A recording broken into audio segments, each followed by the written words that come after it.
Here's the podcast script. The New York Times is calling her work Technicolor paintings of rural life, and today we're talking about the self-taught artist known simply as Uman, a Somali-born painter whose vivid, densely patterned canvases are now the subject of a major survey exhibition at Bard College's Hessel Museum. Uman grew up in Mogadishu, Somalia, and she'll tell you that her first education in color came not from any classroom but from the street, from the vibrantly patterned durak and body dresses worn by women in her neighborhood, and from fashion magazine pages she secretly tore out at hair salons and doctors' offices. As a kid, when she wasn't with her family or playing outside near her grandparents' camels and goats, she was drawing. And she knew three things early on: the gender she'd been assigned at birth was wrong, her life would be an artistic one, and someday she'd make it to New York City. Her path there wasn't straightforward. When Uman was 9, her family fled the Somali Civil War and resettled in Mombasa, Kenya. For years after that, she moved to Aarhus, Denmark, to live with relatives. Her parents feared that her trans identity put her at risk in conservative Kenyan society.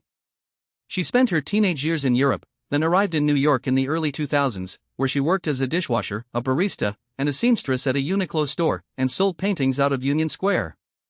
The art world eventually caught up with her. In 2015, she had her debut solo show at White Columns, and by 2022, her work was appearing at the Independent Art Fair. Today, Uman is 45 and operates out of a nearly 8,000 square foot former storefront in Albany, New York. She lives about an hour away in a small town, on a farm with chickens, cats, and dogs, a return to the kind of rural life that shaped her childhood. That landscape shows up directly in her paintings. One of the works headed to the Bard Show, Sumac Tree and Roseboom, from 2022 to 2023, shows a black tree limb cutting across the canvas, its branches ending in ruby-red bubble shapes surrounded by what looks like thousands of tiny multicolored dots. It's the kind of painting that rewards a long look. The New York Times visited Uman at her studio, where her signature swirls, dots, triangles and diamonds have migrated off the canvases and onto the walls, the rolling chairs, even the doorknobs.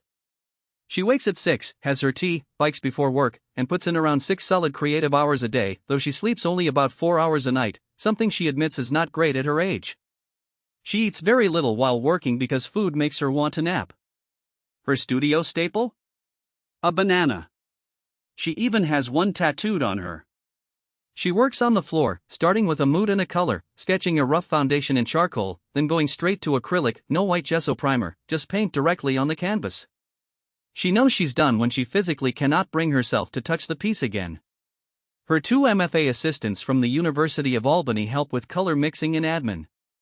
She says she can technically only afford one of them, but she liked them both.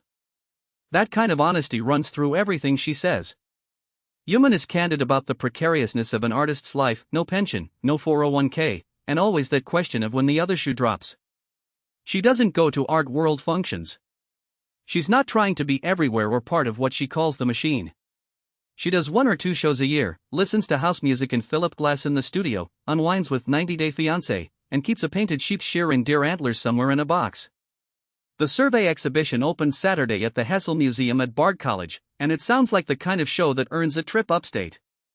That's the story of Uman, a self-taught painter who went from Union Square sidewalk sales to a Bard College survey on her own terms, at her own pace.